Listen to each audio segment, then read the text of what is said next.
Welcome back once again to the Zach Carpenter Coaches Show here on the Bear Network. I'm your host, Gary Ownbey. Today we're going to talk Bradley Central Bear basketball.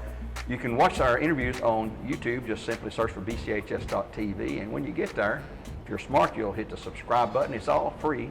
And it'll notify you anytime any of our programs are available to you on the Bear Network. We'd like to give us very special thanks to Mr. Wynn Schroeder and his audiovisual class here in the studio, H12 at Bradley Central High School, where all of our shows are produced.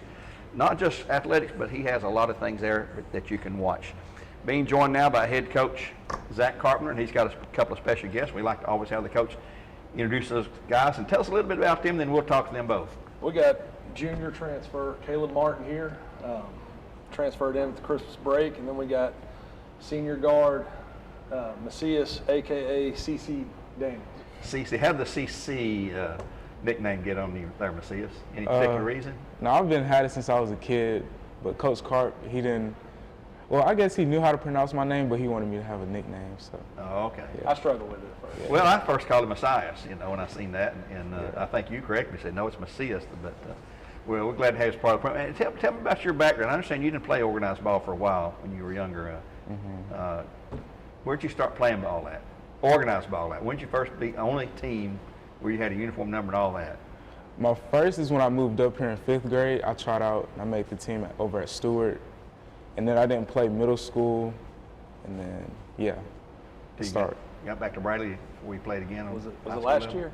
Yeah, no, it was sophomore year. Sophomore year, okay. Yeah. So from the middle school, you didn't play middle school, so from that elementary league or whatever you want to call that till you got to high school, you were out 4 or 5 years. Yeah. So did somebody discover you out on the playground playing and say, hey, this guy looks like he hit the Bears, or did you approach the Bears and say, I want to play ball, or how'd that happen? No, that's exactly how it happened. With how you just said it. Somebody come up to you and said, hey, you want to play ball? Yeah. It's been a pretty good addition, right, Coach? Oh, absolutely. We're glad he's here. Sure are. I mean, you're the guy to come in, you can pop a 3 ball every once in a while, you hustle out there pretty good and so forth. So, and you stay out of foul trouble most of the time, unlike our friend here, Caleb Martin. Just had to give him a little ribbing there, Caleb. I know you fouled out one game recently against that team across town and all that. Tell us about your background. Do you play other sports at Bradley? I mean, will you play other sports? I know you just transferred in, but did you play other sports where you came from? Yeah, I ran track, and then I played football, and then, of course, basketball. But, yeah, that's those. In track, what would you do? The sprints or the long runs? Or the long runs. The long runs? Yeah. Wow, okay. So are you going to be on the track program here at Bradley this spring? I don't know. I've still been thinking about it. I want to run track to better my speed, but I don't know if I want to do it this year.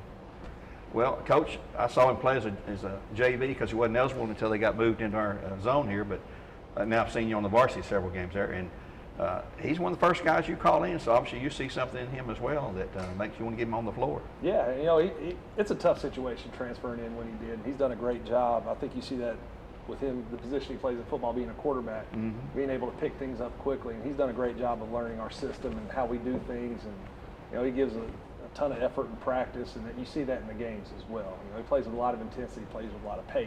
Yeah. One of the things I love it when we get the ball, he's either pushing the ball or he's taking off sprinting down the floor when we're trying to push the pace up, and he's done a great job of adjusting to how we do things. Well, the last game we played was Walker Valley, I guess, Tuesday night.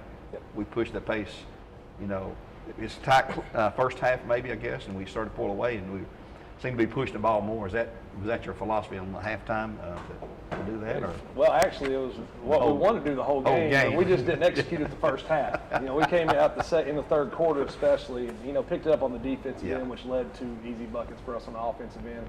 And even when they scored, we still did a nice job of pushing that pace and getting the ball down floor before the defense set up. You said on a post-game interview that, that we started hitting some shots and that our offense is determined by our defense, which is so much the case, You can have some lousy nights doing some things, but rebounding should always be there. Defense, as you've said many times, has to be there every game.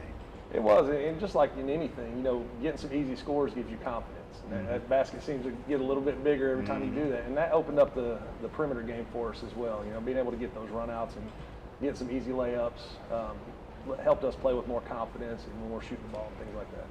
Well, we're going to talk about your upcoming game, which is tomorrow night. We're recording this Friday morning, but Saturday night we're going to talk about that game. You guys, are you ready for the postseason? I mean, because you know this, everybody knows it. You got to win tomorrow night, or your career at Bradley as a senior is over in basketball, and you've got another year because you're a junior. Are you mentally focused in? I mean, I know the coach has got to have you there, and he's expecting you to be there. Yeah.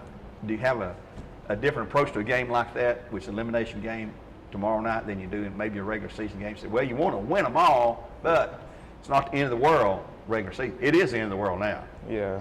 No, I got the same approach. I just take every game as if it's my last game, so I'm going to give it 110%. Caleb, you think of something along that same line there too? Yeah, I mean, we prepare for every game the same way. We work hard and try to approach it the same way. So, how do you, just go ahead and talk about, we're going to be at Franklin County tomorrow night playing the Rebels over there, and we've not seen them this year. I don't think we have but one common opponent, that's Warren County. We played way back early in the year, back in November. How do you as a coach prepare for that? I know Huddle's out there, and people who are not around the game don't know what Huddle is. It's a software package that you can watch other teams' videos of the game. They can watch yours, and there's just nothing you can hide anymore at all, like you could maybe in the old days. But how do you as a coach approach this game? You've not seen them play. You've seen them play Warren County, but you have videos, I'm sure, from other folks. But you're sort of going in blind. But it's the same problem for them. They've not seen us. They've not played us, and they're looking at videos we played to other teams, I'm sure. Well, like you said, there's nothing in hide anymore. If you're determined to find a video, you can find it. So we've been able to get down, track down some videos on them we've watched. What do they like to do offensively? Offensively, they run some motion, they run some sets, and then they'll try to spread you out and drive you and exploit mismatches.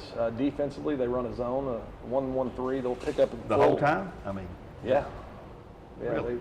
It's kind of that Donnie Tyndall defense he ran when he was at Tennessee and Morehead State. The one everybody hated to watch. So, it's effective though. If you can get your bumps down and got guys out there playing hard, flying around, it can be very effective, and it can be confusing to the offense at times. So, from everything I've seen, that's what they do.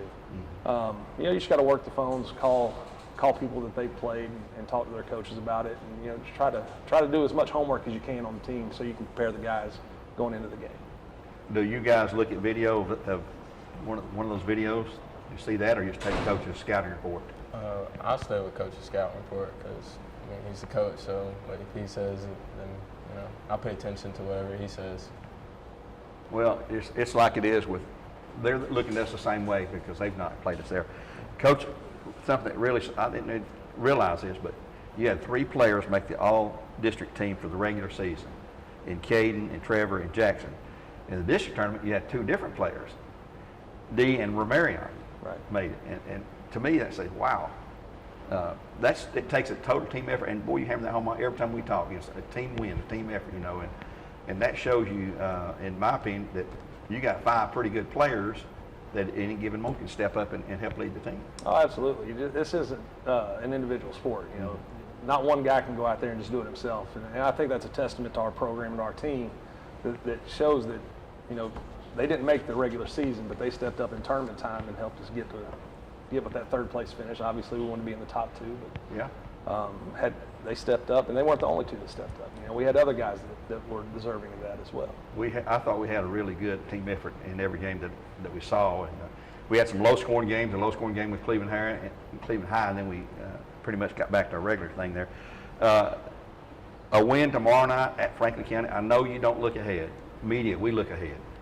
But if we win tomorrow night, we come back to McMinn County, who won the district tournament. So that would be a really big thing, I think, to have it here close to home.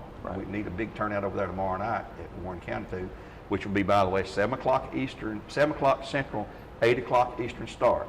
They've had some time change in some of the other games, but that one will be definitely at 8 o'clock our time. But we need the fans to be there and turn out. And they've been great about traveling all year long, and great crowd support, and we really appreciate that. That helps the guys, play with a little more emotion, play with a little more energy, and we expect the same tomorrow night.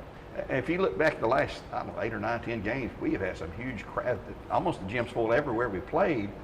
The regular season, we had senior night, we had Walker Valley over here, we had the Lynn Jones Foundation night there.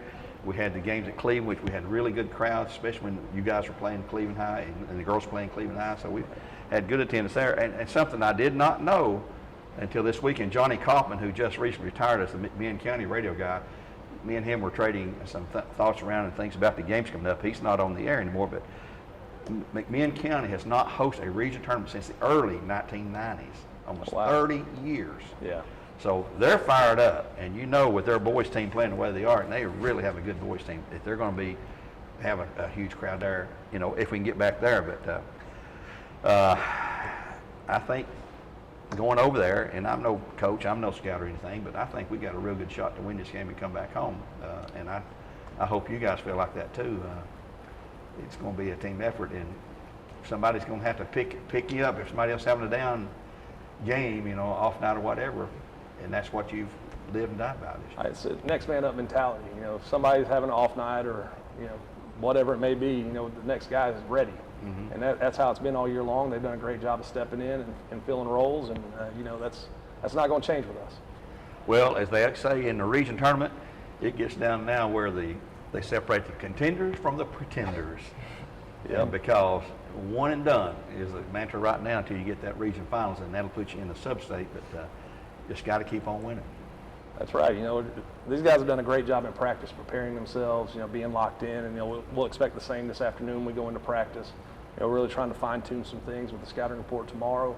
But, you know, it's a credit to these guys. They put the work in every day, and you know, they've seen some results from it. Well, all you can do, all you can do is prepare them for it and hope for the best and keep your fingers crossed. Nobody get injured, nobody get sick, and all stay healthy and be ready to go. Well, guys, we're going to wrap it up now. We appreciate both of you here, Macias Daniel and Caleb Martin, being on our program. Not had Caleb before. I'm sure we'll have you because you're here next year, Macias. We've enjoyed having you on here a couple of times, and we wish you the best of luck. And let's get a win tomorrow night at 7 o'clock Central, 8 o'clock Eastern game. And you hear that game on the Buzz 101.3 come to you live there tomorrow night. And, Coach, wish you the best of luck. Thank you. And we'll try to do this again next week. Yes, sir. Here on the Bear Network. Just look at BCHS.TV through YouTube, and you can enjoy all of our programs there. Until next time, we'll say so long for now. God bless, and go Bears.